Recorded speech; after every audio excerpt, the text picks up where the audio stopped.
Welcome back, viewers. You're watching a COVID Dispatch as we continue to document grief, which is, it doesn't seem to have any ebbings where this country is concerned, where the COVID crisis is at play. But as we document grief, we must document hope, and this is a story of hope. It's about one individual who was tested positive for coronavirus on the 12th of April. He went through hell, but he came back to tell his story. This is the story of Saurabh Bhardwaj, Aam Aadmi Party MLA.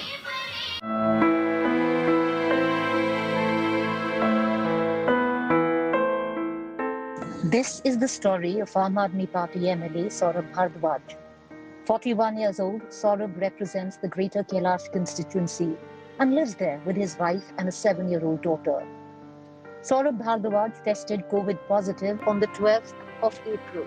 Soon, he was fighting for his life in an ICU. This is his story to hell and back. Saurabh Bhardwaj, MLA Aam Aadmi Party, you've been battling the COVID virus like very few have. Would you think this journey, Saurabh, jo aapki ye journey hai, do you think it's, you pretty much went to hell and you've walked right back? Yes, in a way you can say it that I didn't expect that I'll get so sick. When my daughter developed symptoms after 2 days, we were sure How that old is your daughter, Saurabh? My daughter is 7 years. So we were sure that she has COVID. But because, she's a 7-year-old daughter and we have been living with her only. We cannot isolate, you cannot isolate your kid. Ki tum mask pehno, tum us kamre mein raho. She's too young, She sleeps with her mother. She's always with her mother. Yeah. So we thought that, now she has COVID and we will get COVID. And so I took her in my lap, I took her to the hospital for her test and all. And she tested positive and we were very okay that we will get COVID and we will recover in 4-5 days with mild fever or some, some cold cough. So she recovered in 2 days. My daughter recovered in 2-3 days. And I got symptoms after 2 days. But the problem was that, this fever was continuing for 5 days. And I had severe Your wife also tested positive, Saurabh? Yes, my wife also tested positive. But her symptoms were not as intense as mine. Like she used to get fever of 100 or 101. But my fever was, touching 103, 104. And I had severe body pain. I had a vomitish feeling whole day. Very intense kind of a headache, which will not go. That headache will continue for days. So after 4-5 days, Atishi, I was in touch with Atishi. My wife was in touch with Atishi. So she was, constantly telling Atishi ki I think we should get him admitted. And Atishi had been calling me every day ki tum admit ho jao. So I thought, let me go to the hospital. At least wo test ho jayenge wahin pe sare aur reports aa jayengi. So I went to the hospital. I went in an ambulance because the positive patient cannot go like in a cab or something. So I was feeling very amused. You went alone, Saurabh? I went alone. And I was feeling very amused at why am I going in an ambulance? Because I'm not the one ki meri letne wali koi halat nahi thi. I was okay. I still considered myself healthy at that time. तो मैं ambulance में गया, बैठ के गया, वो बोले कि लेट जाओ. मैंने कहा नहीं लेटने वाली हालत नहीं है, मैं तो आराम से चला जाऊंगा. So I went to the hospital, got myself tested, CT scan वगैरह हुआ, तो my CT scan was bad, and my blood reports were also bad. What was your score? What was your score, Saurabh, of your CT? I think it was very high. I don't know the scores and all, but doctor said it is bad, and there is something called inflammatory indicators. Blood के अंदर inflammatory indicators होते हैं which tell you about the kind of infection you are facing. So they were also very bad. D-dimer वगैरह जो था वो सब बहुत खराब था. And they said कि आप यहाँ पे admit हो जाओ, हम आपको 2-3 दिन रखना चाहते हैं observation में. फिर शाम से मेरा ना ऑक्सीजन लेवल गिरने लग गया हॉस्पिटल के अंदर. It fell to 80. So उन्होंने मेरे को 2 लीटर ऑक्सीजन पे लगाया. But ऑक्सीजन लेवल मेरा उठ नहीं रहा था, तो ऐसे करके वो 14 लीटर ऑक्सीजन तक पे मेरे को रखा. But my oxygen was not picking, मतलब मेरा सैचुरेशन लेवल नहीं आ रहा था, 90s में नहीं आ रहा था, वो 80s में ही टिका हुआ था.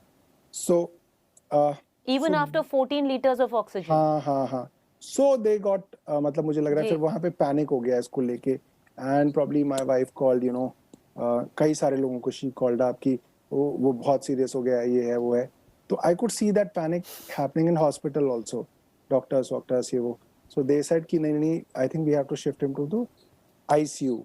So they shifted me to ICU, and ICU was altogether a very strange experience for me. मतलब ICU अलग चीज है बिल्कुल, because ICU is like 24 hours, lights are on, there is always a commotion happening because nurses and all, they're always attending someone, and your beds are very near to each other. They are just separated by a curtain. So basically you get to know about at least 5 to 6 patients around you कि उनके साथ क्या क्या हो रहा है. And you have a lot of probes on your body which are continuously monitoring your pulse, your BP, and your saturation level. Yes. And there's a nurse who is sitting there. There's constantly that beeping sound also of all the beds. And that beeping sound is, you know, it is... Yeah. It sounds very dangerous, especially to a person who is lying on the bed and struggling for oxygen. That beeping sound, you know, creates a lot of stress, creates a lot of mental confusion in you. And I think when you are under severe corona, there are a lot of mental delusions also happening, you know. Your brain goes in a state of a trance. You start imagining a lot of things. And because I had my phone with me, so it was the time when, you know, I was reading all the news about oxygen is not there in hospitals.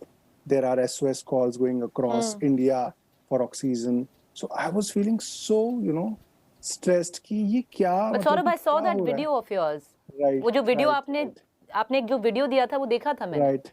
Yes. So that video happened, you know, 2 दिन से WhatsApp group था हमारा. We have a WhatsApp group of our leadership. Government leadership है उसमें, party leadership है. Where we were discussing कि इस hospital में नहीं है तुम करो, इस hospital में there is a SOS call, help them. And then I saw that there is a SOS call from my hospital where I am admitted, saying that they just have 3 hours of oxygen left. And I felt, this is so sad that, you know, different governments at the level of center, state, they're simply, you know, fighting their petty battles. While this problem is huge, you know, this problem is big. And I think at this time, at least, you know, there should be no leg pulling. There should be total coordination. We should at least leave politics aside during these times, during these times of national emergency. मतलब इस पूरे दौरान में कभी was there a thing that you might have to get onto the ventilator? नहीं, ventilator वाली situation नहीं आई.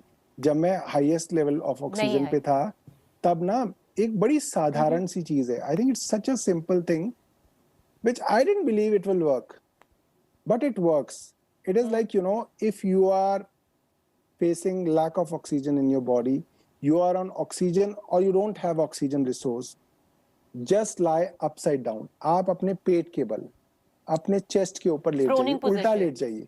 Proning, हाँ, आप उल्टा लेट जाइए. So I could see it because I was on a constant monitoring thing and I could always see my SpO2. So the moment I'll turn down on my chest, मेरा SpO2 87 होता था तो 97 चला जाता था. 10 point का फर्क आ जाता था. और फिर मैं in my 24 hours of day 16 घंटे में उल्टा लेटा रहता था. तो मेरा SpO2 जो है ना अच्छा रहता था. And in ICU, you know, you'll get a lot of strange things. For example, I could hear one of the ladies who is just next to me, but because there is a curtain, I don't know her. I haven't seen her, but I could always hear her voice for 1.5 days. You know, she's talking to nurses. Nurses are telling her to do something. Doctor comes and talks to her son. She's like this and she's like this. And one day, when I get to hear कि अरे 69 वाली body हटा दो, दूसरा patient wait कर रहा है, body हटाओ. And it's such a shock that, you know, I've been hearing her and now she's a body. And I was thinking these nurses and doctors should probably use another term for a dead body, because everybody in that ICU gets to hear when nurses say कि अरे वो dead body हटाओ, वहाँ पे 69 पे dead body, अभी तक क्यों नहीं हटाया? And it is not a very pleasant feeling. You feel really bad thinking that, person who was just next to you died, and he is now, or he or she is now a dead body. So, and another thing which I felt was these doctors, nurses, ward boys, they are doing a huge act of bravery. It's not just service, it's bravery. Sahas ka kaam hai, jo ye log kar rahe hain. When I used to, when my doctor used to visit me, I couldn't see them because they were all in PPE kits, wearing their masks and their face shield, all kinds of things with their gloves and all.